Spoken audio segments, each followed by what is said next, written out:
الفيديو اشتركوا في القناة وفعلوا جرس التنبيه عشان يوصل لكم إشعارات بوصفاتي الجديدة. هنعمل النهاردة أكلة من الأكلات السهلة جدا، هنعمل جلاش بالجبنة. بس هنعمله بطريقة حلوة قوي ما بتاخدش وقت خالص في تحضيرها. مش هنحتاج نفرد طبقات وندهن بين الطبقة والطبقة سمنة. وهنعمل كمان معانا صوص التشريبة بيخليها هشة من بره وطرية من جوه، طعمها تحفة. الجلاش بالطريقة دي بيتعمل في 5 دقايق وبندخله الفرن، ما بياخدش معانا وقت خالص. ومن اي بواقي معانا في التلاجة هنعمل احلى صينية جلاش. يلا بينا نسمي ونصلي على الرسول وندخل على التحضير.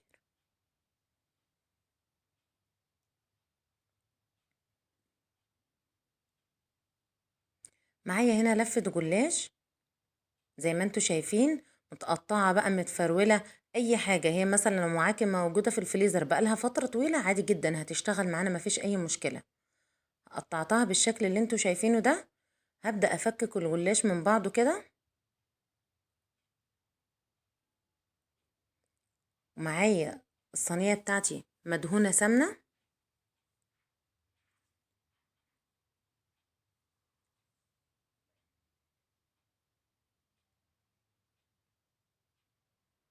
هبدأ احط نص الكمية اللي معايا، نص الكمية احطها في الصينية من تحت كده وابدأ افرده كويس.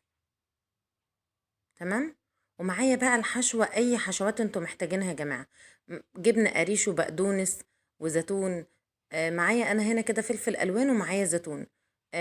معايا مثلا بسطرمة، معايا لانشون. معايا بواقي فراخ، معايا بواقي لحمة، اي حاجة. وبأقل كمية تقدري تعملي الصينية دي. اي بواقي التلاجة تقدر تشتغل، اي بواقي جبن، اي حاجة. انا كده هنا حطيت الفلفل الالوان، معايا هنا قطعة جبنة قريش كانت موجودة عندي في التلاجة محدش هياكلها. بضربها في الهاند بلندر زي ما انتوا شايفين كده. ببدأ احطها برضو معايا عشان استخدمها بس. تمام. معايا بقى هنا لانشون وجبنة. ده ميكس جبن شيدر على رومي على موزاريلا. هبدأ برضو احطه في الصينية كده، وابدأ احط النص التاني من الجلاش واحاول اسويه بالراحه كده، ما ادوسش على الصينيه، ما ادوسش عليها، لان لو دوست عليها هعجنها، هتتعجن مني، هتبقى مش حلوه من جوه، مش هتبقى هشه. تمام كده خلاص. طيب بعد كده المرحله اللي جايه بقى هعمل صوص التشريبه. معايا بيضه واحده واقدر استغنى عنها عادي لان في معايا بيكنج باودر، وحطيت رشه فلفل اسمر ورشه ملح ابيض، وبحط معلقه دقيق ومعلقه بيكنج باودر. هنا حطيت السمنه، نص كوبايه سمنه. ماشي. ومعايا كوبايه حليب، ومعايا معلقه دقيق زي ما قلت لكم، ونص معلقه صغيره بيكنج باودر. البيكنج باودر ده ممكن يحل محل البيض، لو انت مش حابه تحطي بيض ممكن خلاص، عشان انا حاطه بيكنج باودر برضو. الاتنين بيحلوا محل بعض. وهنا بقى حطيت معلقتين زبادي.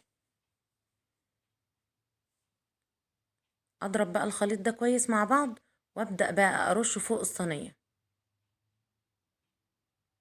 وزي ما قلت لكم مش هندوس على الجلاش جامد عشان خاطر ما يعجنش معايا.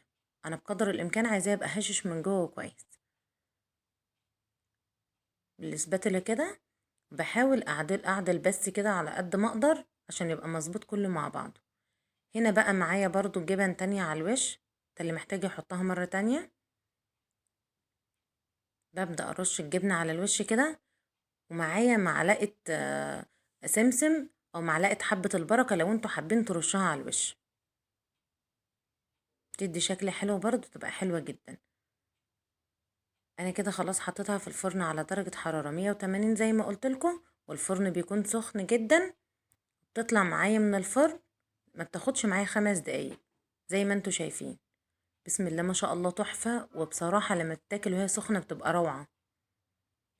يلا بقى اشوف وشكوا على خير في فيديو جديد ان شاء الله، والسلام عليكم ورحمة الله وبركاته.